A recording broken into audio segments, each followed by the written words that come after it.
How to chat with a friend on Roblox. Let's get started. So in order to chat with a friend on Roblox, first you'll need to have some friends. So in order to have some friends, you can either go play a game and add people. You can find strangers and add them as your friend.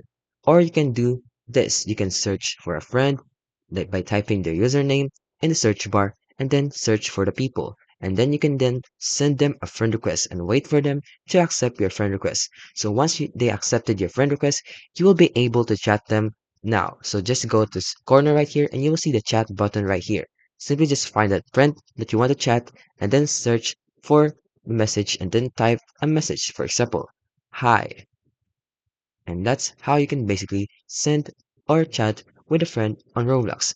There are also other ways by chatting in-game. You can chat in-game by simply just typing your chat and they will be able to see your messages. And that's how you can basically chat your friends as well. And that's how you can chat or send a chat on your friend on Roblox.